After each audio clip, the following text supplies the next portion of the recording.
नमस्कार मित्रों, मैं किशन लाल राठौड़ संस्कृत ज्ञान स्टोर चैनल में आप सभी का हार्दिक स्वागत और अभिनंदन करता हूं। व्याकरण की इस कड़ी के अंदर हम आज कारक प्रकरण के बारे में पढ़ने वाले हैं। इस कारक प्रकरण के अंदर हम कारक की परिभाषा, कारक के प्रकार, विभक्तियां, कारक सारणी और कर्ता सारणी के बारे में विस्तार से अध्ययन करेंगे। आप इस वीडियो को स्किप नहीं करें और पूरा देखिए।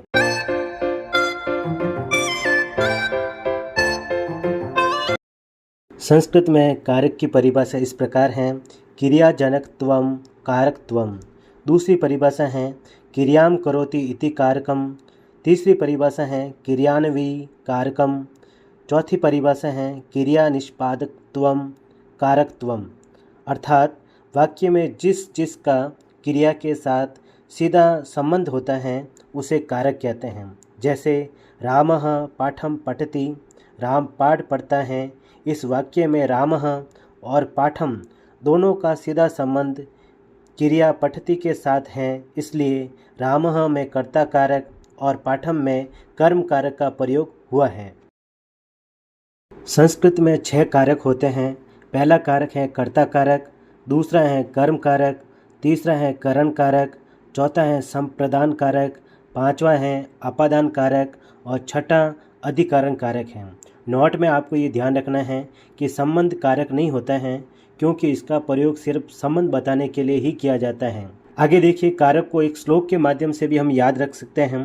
कर्ता कर्म च करणम च संप्रदानम तथैव च अपादान अधिकरण इति आहु कारकानि षट्, यानी कारकों को 6 माना गया है। आगे देखिए, संस्कृत में कुल 7 विभक्तियाँ होती हैं: प्रथमा, द्वितीया, तृतीया, चतुर्थी, पंचमी, षष्ठी और सप्तमी।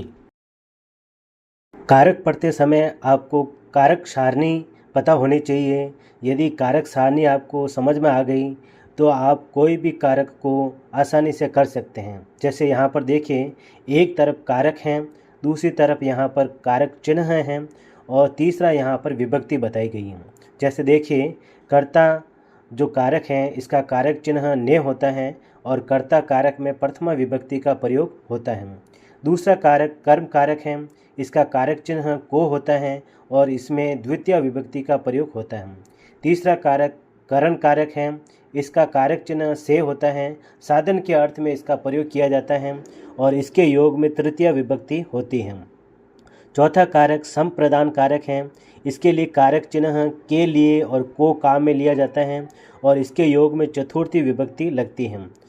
पांचवा कारक अपादान कारक है, इसका जो कारक चिन्ह से होता है अलग होने के अर्थ में इसका प्रयोग किया जाता है और इसमें पंचमी विभक्ति लगती है।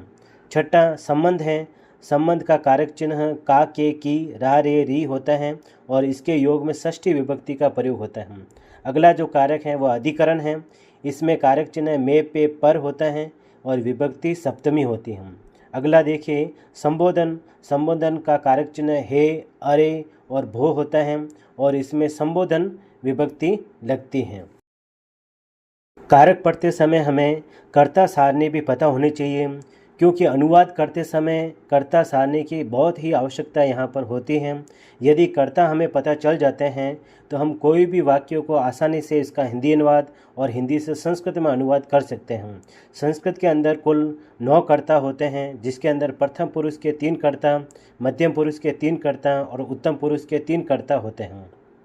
जैसा कि आप सभी को पता होगा कि संस्कृत में जो पुरुष होते हैं वो 3 होते हैं: प्रथम पुरुष, मध्यम पुरुष और उत्तम पुरुष। इसी तरीके से संस्कृत में जो वचन होते हैं वो 3 होते हैं: एक वचनम, द्विवचनम और बहुवचनम।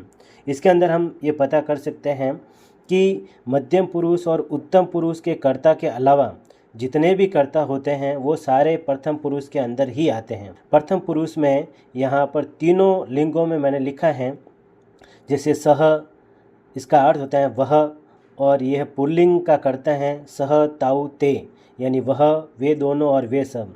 अगला है स्त्रीलिंग के ये कर्ता है सा, ते, ताहा, वह, वे दोनों और वे सब।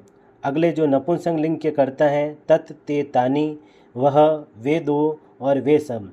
इसके अलावा जितने भी संज्ञा शब्द जो हम पढ़ते हैं वो सारे के सारे प्रथम पुरुष के कर्ता ही माने जाते हैं। अगला देखिए, मध्यम पुरुष के कर्ता हैं त्वम, युवाम और यूयम। त्वम का अर्थ होता है तुम, युवाम का अर्थ होता है तुम दोनों, और यूयम का अर्थ होता है तुम सब। फिर होता है उत्तम पुरुष। उत्तम पुरुष के भी 3 कर्ता हैं, अहम यानी मैं, अवाम यानी हम दोनों, और वयम यानी हम सब। तो आज के इस वीडियो के अंदर हमने कारक का सामान्य परिचय हमने पढ़ा है। वीडियो आपको कैसा लगा है, अच्छा लगा है तो अधिक से अधिक चैनल को सब्सक्राइब करें, लाइक करें और कमेंट्स करना नहीं भूलें। आज के लिए इतना ही। जय हिंद, जय भारत, धन्यवाद।